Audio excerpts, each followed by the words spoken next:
Assalamualaikum warahmatullahi wabarakatuh. Baik, kali ini saya ingin menyampaikan materi tentang kewirausahaan kelas 11, yaitu KD-nya menganalisis peluang usaha, produk, barang, atau juga bisa berupa jasa. Sebelumnya saya kenalkan, nama saya Fahri Hidayat. Baik, langsung saja kita bahas tentang materinya, yaitu pengertian peluang usaha menurut beberapa ahli dan bagaimana membidiknya dengan benar. Jadi kita lihat dulu apa sih itu peluang usaha. Saat ini kata-kata peluang usaha cukup populer di Indonesia dan sering kita dengar setiap harinya. Untuk mengetahui definisi peluang usaha lebih akurat, kita perlu mengetahui arti masing-masing kata tersebut. Nah, kita lihat arti dari masing-masing kata tersebut. Dia terdiri dari dua kata, yaitu peluang. Yang sama-sama kita tahu arti dari peluang ini yaitu merupakan kesempatan. Dan yang kedua ada usaha, yang artinya upaya dengan berbagai daya untuk mencapai tujuan atau sesuatu yang kita inginkan. Itu namanya usaha. Apa yang kita inginkan berarti kita harus usaha. Jadi usaha itu tujuannya untuk mencapai apa yang kita inginkan. Secara sederhana, pengertian peluang usaha adalah kesempatan yang dimiliki seseorang untuk mencapai tujuan atau keuntungan. Uang, bisa berupa uang dan kekayaan, dengan cara melakukan usaha yang memanfaatkan berbagai sumber daya yang kita miliki. Selanjutnya kita lihat, peluang usaha menjadi hal yang paling krusial sebelum membuka bisnis. Bahkan kita sudah harus memikirkan beberapa langkah ke depan soal seberapa langgeng lifespan peluang usaha yang kita bidik. Faktanya kebanyakan calon pebisnis lebih memikirkan apa yang tren saat sekarang tanpa dia memikirkan pengaruhnya ke depannya. Akhirnya saat pasar mudah sekali jenuh, mereka mengalami kerugian yang sangat besar. Kita lihat peluang usaha. Setiap wirausaha mempunyai peluang untuk menjadi sukses. Yang kedua, peluang usaha perlu digali dan dimanfaatkan dengan baik. Yang kedua, sifat positif wirausaha untuk menggali peluang usaha antara lain percaya dan yakin bahwa usaha atau bisnisnya bisa dilaksanakan. Yang pertama, percaya dan yakin bahwa usaha atau bisnis kita bisa dilaksanakan. Yang kedua, menerima gagasan baru di dalam dunia usaha. Yang ketiga atau C, harus bertanya pada diri sendiri, apakah kita mampu melaksanakan usaha ini atau tidak. Yang keempat, harus mendengarkan saran orang lain. Yang kelima, mempunyai etos kerja yang tinggi. Yang keenam, pandai berkomunikasi. Dengan tersedianya informasi intern dan ekstern, wirausaha dapat mengetahui, yang pertama, di mana ada peluang usahanya. Yang kedua, apa saja yang akan mengancam usahanya. Yang ketiga, adakah kekuatan yang membatasi atau menghambat kemampuan mencapai sasaran. Ini bisa kita lihat kalau dibuat dalam sebuah tabel seperti ini, yang perlu kita ketahui, yang perlu diketahui oleh wirausaha. Yang pertama ada opportunity, di mana ada peluang usaha. Yang kedua ada threat, apa saja yang dapat mengancam usaha yang kita lakukan. Yang ketiga ada strength, adakah kekuatan yang dapat mendukung. Yang keempat ada weakness, apa saja kelemahan yang membatasi dan yang menghambatnya. Untuk menggali dan memanfaatkan peluang bisnis, wirausaha harus berpikir secara positif dan secara kreatif. Yang pertama, percaya bahwa usaha atau bisnisnya dapat dia laksanakan. Yang kedua, menerima gagasan baru. Yang ketiga, bertanya kepada diri sendiri, mampu nggak kita melaksanakan usaha ini. Yang keempat, mendengarkan saran-saran dari orang lain, terutama bisa mendengarkan saran dari keluarga yang terdekat, maupun teman-teman. Yang kelima, mempunyai etos kerja yang tinggi. Yang terakhir, pandai berkomunikasi atau disebut juga dengan public speaking. Analisa peluang usaha berdasarkan jenis produk atau jasa. Bisa kita lihat minatnya. Minat kita mau buka di bidang dagang, bisa berupa kuliner atau jasa. Jasa bisa antar jemput anak sekolah dan sebagainya. Yang kedua, harus ada modal. Modal awal bisa berupa barang, uang, mesin dan sebagainya. Yang ketiga, ada relasi atau keluarga atau teman yang pernah menekuninya, sehingga kita bisa bertanya, kalau saya juga melakukan ini bagaimana. Jadi kita bisa tahu prospek kedepannya seperti apa. Selanjutnya ada namanya ekstra. Ekstra ini dibagi menjadi 5, yaitu yang pertama pengaruh lingkungan, yang kedua permintaan terhadap produk, yang ketiga kebutuhan masyarakat, yang keempat jumlah pesaing. Kalau pesaingnya di sekitar kita udah banyak melakukan itu, jangan kita lakukan itu lagi, kita lihat usaha yang lain lagi. Yang keempat, yang kelima yaitu kemampuan kita. Kita juga harus mengukur kemampuan kita. Kita sanggup nggak membuka atau melakukan usaha ini. Selanjutnya, menciptakan peluang usaha berdasarkan informasi dari lingkungan. Yang pertama, sumber-sumber potensialnya seperti apa? Yang pertama, menciptakan produk baru dan berbeda. Jadi kita harus inovatif sedikit, harus bisa membaca peluang, harus bisa melihat suatu prospek. Kalau di tempat ini saya bisa membuka ini. Kalau orang udah banyak membuka suatu usaha, contohnya udah banyak membuka rumah makan, jadi kita nggak usah buka rumah makan, bisa kita cari apa usaha yang baru lagi yang bisa laris di tempat tersebut. Yang kedua, mengamati pintu peluang. Dan yang ketiga, analisis produk dan proses produksi secara mendalam.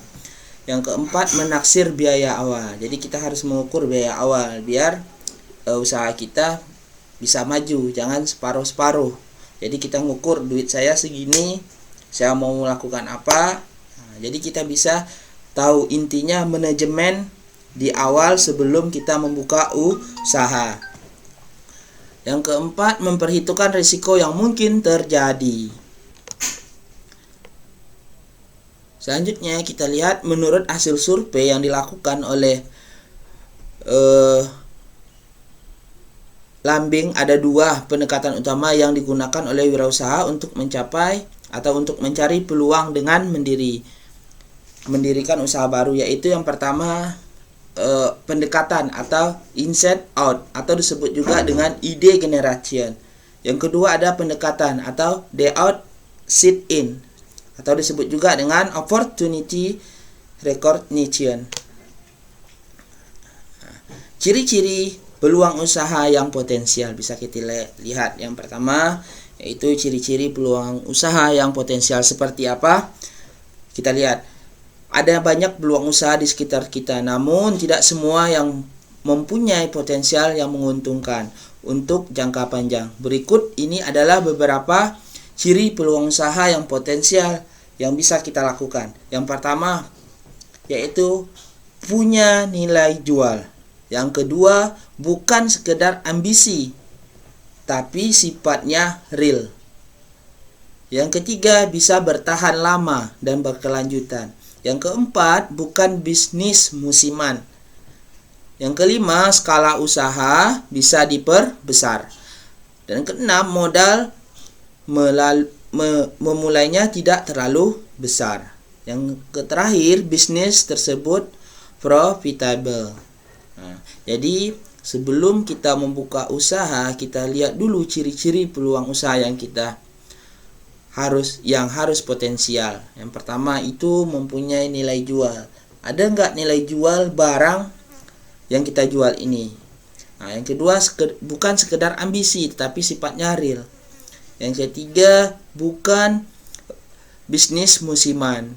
Kadang-kadang biasanya ibu-ibu tren ini. Jadi bukan merupakan bisnis musiman. Yang keempat, yang kelima, skala usaha bisa diperbesar. Makin tahun, sehingga kita bisa membesarkan usaha kita. Kalau tetap seperti itu tahun ke tahun, jadi usaha kita tidak ada perkembangan. Dan yang ketujuh, modal memulainya tidak terlalu besar. Ini harus kita pikirkan modal awalnya.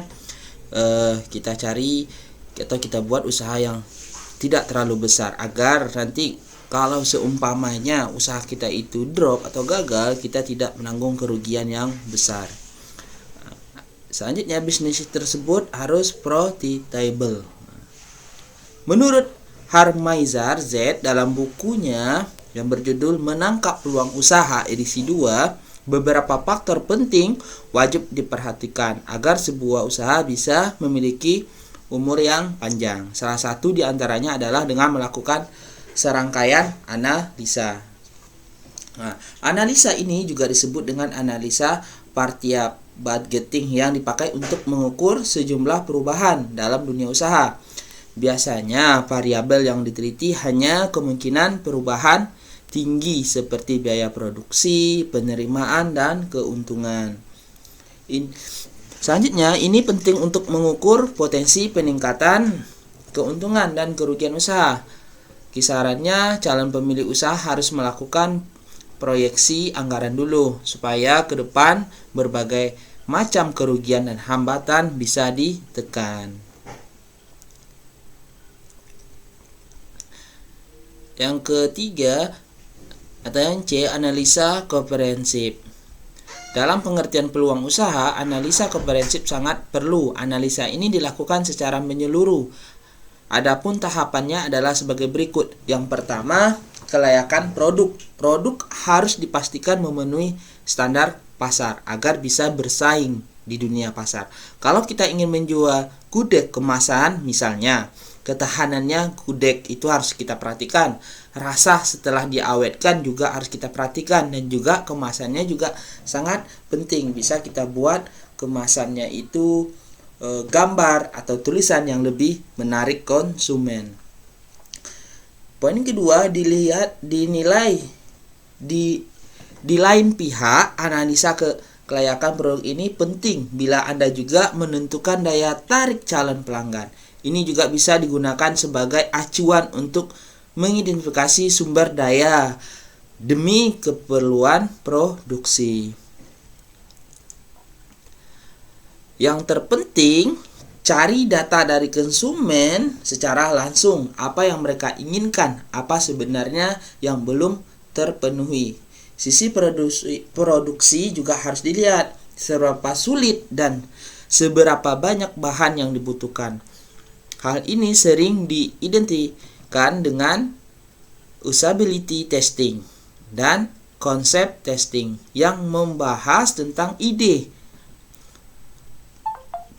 pasar, deskripsi barang, benefit produk untuk konsumen, karakter yang membedakan produk dengan lainnya, serta distribusi pemasarannya seperti apa. Cara mudah untuk melakukan tes ini adalah dengan membuat sejumlah kecil produk dan meminta kolega dan orang terdekat untuk mencoba, kemudian melakukan evaluasi. Lebih baik tidak usah diberitahu bahwa produk itu kita yang membuatnya, kalau seandainya itu merupakan produk makanan, sehingga dia bisa memberi komentar yang jujur. Kalau seandainya tidak enak, akan pasti diberi tahu atau dikasih tahu. Kalau seandainya kita jujur, ini produk saya, makanan ini saya membuat, nanti takutnya keluarga itu atau teman terdekat tidak mau jujur dengan rasa rasa makanan yang kita buat. Makanya tidak usah jujur, kasih tahu aja, ini coba rasakan, ini ada sebuah barang atau ada sebuah makanan, bagaimana rasanya. Jadi tidak usah dikasih tahu bahwa makanan tersebut kita yang membuatnya. Yang kedua, ada kelayakan industri. Nilai seluruh tampilan produknya. Pahami juga kemungkinan lain seperti kompetitor yang siap menyalip produk Anda, baik ini pendatang baru atau yang sudah lama. Jadi kita harus nilai seluruh tampilan produk kita. Kita buat tampilan produk kita sebaik atau sebagus-bagusnya, semenarik-narik mungkin. Nah, karakteristik industri yang menarik memiliki beberapa faktor. Yang pertama, bisa tumbuh dan besar ke depannya. Dibutuhkan konsumen. Yang ketiga, industri masih muda. Yang keempat, margin yang besar. Dan yang terakhir, pesaing masih sedikit. Kalau kuliner udah banyak orang membuat, ngapain kita harus buat kuliner? Kita cari yang lain. Tetapi tidak sedikit pula produk berhasil mengalahkan kompetitor karena mereka membuat inovasi-inovasi yang sangat cemerlang. Kelayakan organisasi ini juga perlu. Dalam hal ini Anda harus memikirkan hal-hal sebagai berikut. Yang pertama, keahlian manajemen. Jadi kita harus bisa memanajemen suatu usaha kita. Berapa duit masuk, berapa duit keluar, berapa modalnya, berapa keuntungannya. Jadi kita harus hitung-hitung juga sehingga dia balance antara modal dengan keuntungan. Nanti keuntungannya segini, cuman segini, modalnya segini. Lama-lama nanti akan benefit atau terjadi kerugian. Lama-kelamaan bisa menjadi bangkrut.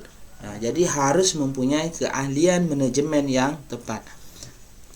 Poin yang ketiga, yang kedua, kompetensi organisasi Anda mulai dari karyawan hingga manajer. Kalau seandainya usaha kita udah besar, barulah kita bisa buat seperti ini. Ada manajernya. Dan yang ketiga juga, apakah Anda punya sumber daya manusia yang cukup? Kemampuan sumber daya manusia kita ini cukup enggak untuk melakukan usaha tersebut? Yang keempat, keuangan. Ini juga penting, sangat penting dalam melakukan usaha. Untuk menentukan peluang usaha yang pas, analisa keuangan tentu saja perlu. Yang pertama, seberapa banyak uang kas yang dibutuhkan, kinerja keuangan seperti apa, apakah dengan bisnis ini ada kemungkinan keuntungan bertambah atau malahan berkurang dibawanya duit modal. Jadi kita harus pertimbangkan ini juga. Nah, untuk seorang pembisnis pemula memahami pengertian peluang usaha sangatlah penting. Ada banyak sekali peluang usaha di luar sana, namun apakah semuanya menguntungkan? Ya, tergantung. Lihat aja sendiri. Banyak sekali penjual nasi pecel atau penjual sepeda, kerudung dan sebagainya. Akan tetapi dengan berjubelnya pedagang seperti ini, tentu saja mereka memiliki penghasilan yang berbeda. Ini disebabkan oleh banyak faktor. Bisa jadi harga, contohnya si A menjual nasi, ini menjual kerudung, dan si B juga menjual kerudung dengan bahan kualitas yang sama, tetapi si A menjualnya harganya lebih tinggi, si B hanya mengambil untung sedikit. Tetapi si B ini hanya memikirkan putaran, untung sedikit tetapi putarannya kencang. Tetapi si A untung besar, penjualannya hanya 1 dalam 1 bulan. Itu kan sama juga. Jadi kita harus juga itu bisa menyebabkan juga faktor-faktor seperti ini tentu saja bisa mereka miliki. Nah, jadi pesaing baru bisa menyalip kita. Poin yang selanjutnya, bisa saja salah satu melakukan analisa secara mendalam sebelum membuka bisnis, dan yang lainnya hanya sekedar memberikan margin kemudian menjual begitu saja. Intinya asal untung, ya udah asal untung kita jual, tanpa memikirkan marginnya. Nih, menurut beberapa para ahli, cara memanfaatkan peluang bisnis berdasarkan Dr. D.J. Scott-Worth. Nah, yang pertama, percaya dan yakin bahwa usaha bisa dilaksanakan. Jangan hadiri lingkungan yang statis yang akan melumpuhkan pikiran wirausaha kita. Jadi jangan dihadiri bercerita mendengarkan ceritaan orang, ini usaha ini dilakukan tak menghasilkan, tak meyakinkan. Jangan. Yang penting kita harus yakin usaha ini bisa, ya udah kita lakukan. Yang penting kita usaha. Yang ketiga, setiap hari bertanya pada diri sendiri, bagaimana saya dapat melakukan usaha ini lebih baik ke depannya. Keempat, bertanya dan dengarkan. Selalu bertanya kepada orang-orang terdekat, bagaimana usaha saya ini, bagaimana pendapatnya. Jadi kita harus dengarkan. Habis itu perluas pikiran kita. Mindset kita ini harus sebagai wirausaha harus diperluas. Ini menurut Paul Charlap, 4 unsur yang dimiliki seorang wirausaha agar mencapai. Yang pertama ada work hard atau kerja keras. Yang kedua ada work smart, kerja cerdas, dan enthusiasm, kegairaan. Yang keempat service. Jadi ini ada 4 unsur menurut Paul Charlap agar wirausahanya ini mencapai sukses ke depannya. Jadi kita harus menerapkan yang 4 ini. Ini menurut Paul Charlap. Menurut Murphy, mau bekerja keras. Ini pula menurut Murphy. Yang penting intinya harus mau bekerja keras. Bekerja sama dengan orang lain. Berarti harus ada kolaborasi antara si A dengan si B. Penampilan yang baik. Jadi menampilkan penampilan yang baik. Pandai membuat keputusan. Ada keputusannya.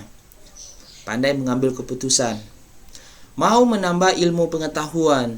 Memperbanyak literasi, baca buku seperti apa. Jadi bisa agar wawasan kita itu bertambah. Berambisi untuk maju. Pandai berkomunikasi.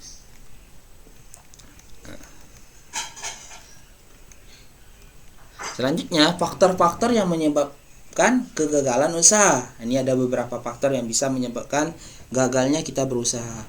Yang pertama, tidak kompeten dalam hal manajerial, manajemennya kurang bagus.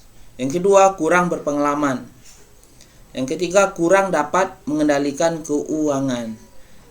Yang keempat, gagal dalam perencanaan. Yang kelima, salah memilih lokasi.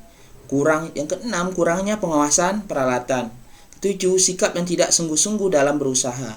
Dan yang terakhir, ketidakmampuan dalam melakukan transisi kewirausahaan.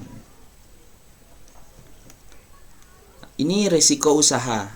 Pasti setiap usaha pasti ada risiko. Setiap kita membuka usaha pasti ada risiko yang kita hadapi.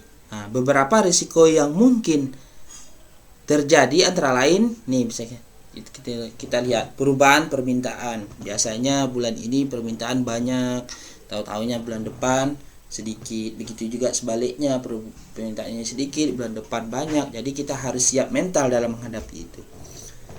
Yang kedua, perubahan konjungtur. Yang ketiga, persaingan. Dan yang keempat, akibat lain yang merupakan risiko usaha seperti perubahan teknologi, perubahan peraturan, bencana alam, dan sebagainya. Ini jarang sekali yang terjadi, tetapi harus kita waspadai juga. Jadi inilah yang dapat saya jelaskan tentang manajemen atau strategi dalam pemasaran, atau sesuai dengan KD tadi, menganalisa peluang usaha, produk, barang, atau jasa.